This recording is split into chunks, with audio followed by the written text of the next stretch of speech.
good guy, bad guy. I mean, it's not. I'm not really playing a bad guy in this film. My character, even though he has murdered 17 people in the past, he doesn't really want to kill anybody. See? It's a lot harder and a lot more challenging, and yet you get to laugh so much more, you know. And in between takes, you got guys like Kevin Pollak and Matthew Perry just cracking you up all the time. Not harder, just fun to be doing comedy again.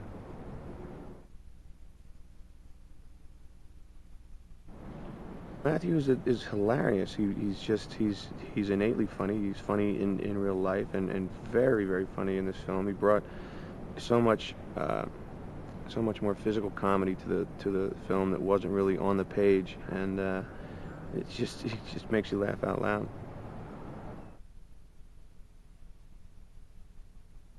My brother David Willis produced this film, and it came in on time, under budget, under schedule, which is a very outstanding thing considered how many days we had to shoot the film in.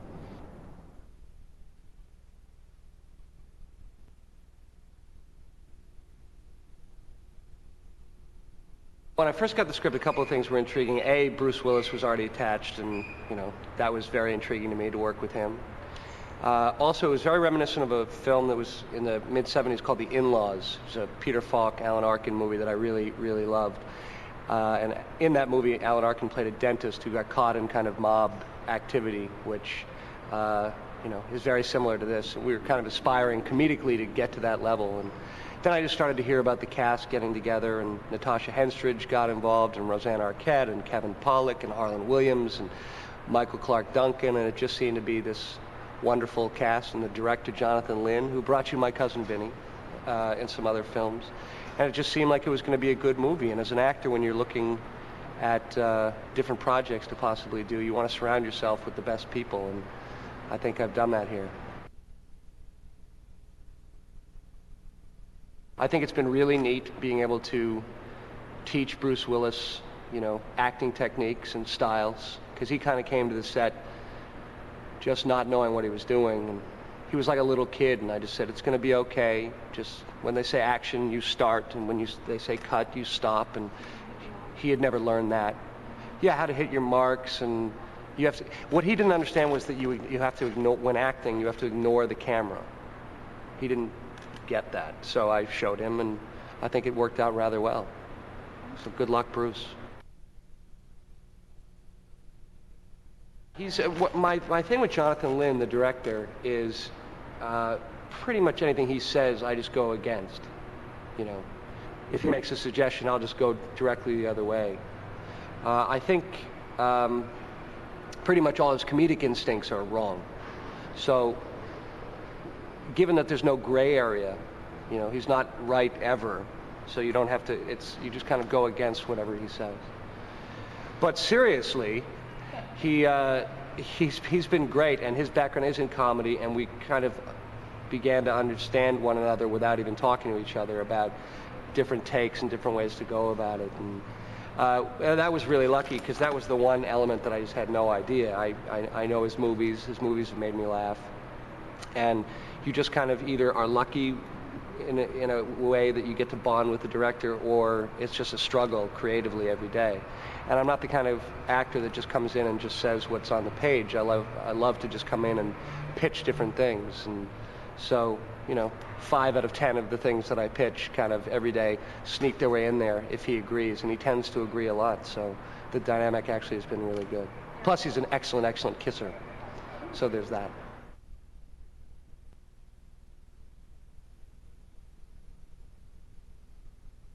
When we first met in Armageddon, I had heard rumors that he was very difficult to work with. I heard that he doesn't like people speaking to him when he's on the set, and every time he would come toward me, I would look down.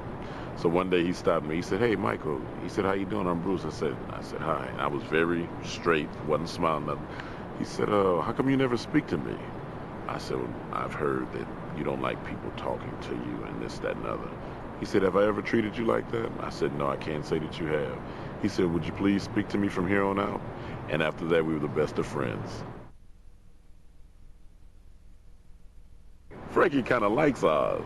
He has grown to really like this guy because the guy is kind of comical, and he really doesn't want to hurt Oz. But Oz is wrapped up in something that he knows nothing about and is very dangerous. And Frankie will hurt Oz if he has to. Now, me personally, working with Matthew is the greatest thing that I could have done. I love Matthew. I love Matthew. Matthew's very funny. He's very creative. And he can come up with these one-liners at the drop of a hat. I can't do that, but working with these guys is wonderful.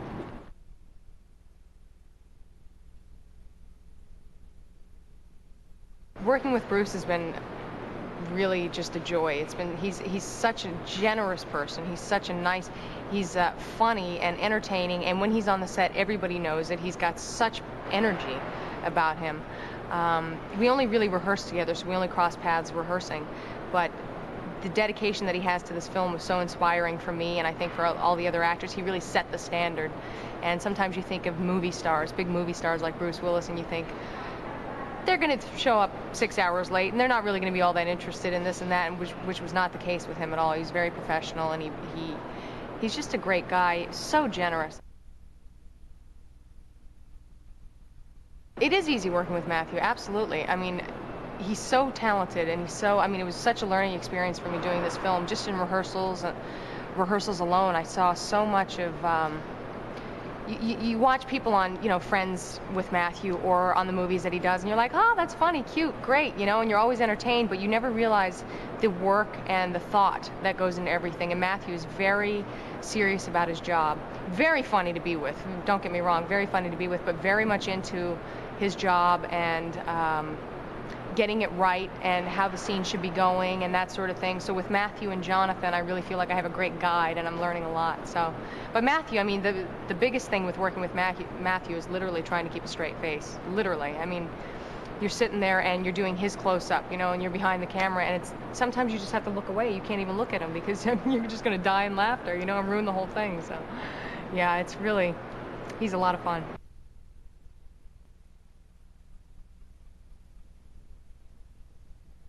My character has a lot of moxie, and she's kind of sassy. And I always like playing sassy characters. I'm not really good at being like soft and mousy for some reason. I read twice before with the director, and then the third time they said, you're gonna audition with Bruce Willis. And I literally didn't want to go because I was so scared. And I remember when I went there, I was in the waiting room, and his brother, David Willis, who's the producer of the film, came out, and I had seen him twice before, like I said, because I'd auditioned. And Bruce was with him, and he was wearing a baseball cap, and I didn't really see him. So I was like, oh, hi. I was like terrified. And he was really fun and warm, and he totally improvised the scene with me, and but still, I mean, I couldn't believe it. I was like reading the scene, and like during the scene I was really like, oh my God, Bruce Willis, oh my God, Bruce Willis, oh my God, oh my God, oh my God. But I was like saying my lines.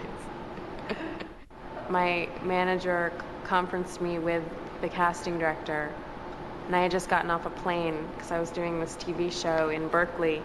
There were no messages on my machine, so I called my manager, and he was like, hold on a second. They always like to torture you, And so then Nancy Nayer, the casting director, got on the phone, and I just started screaming. I'm sure the other people in the hotel thought that someone was being murdered. But it was really that I had booked a job. Matthew Perry is a dream to work with.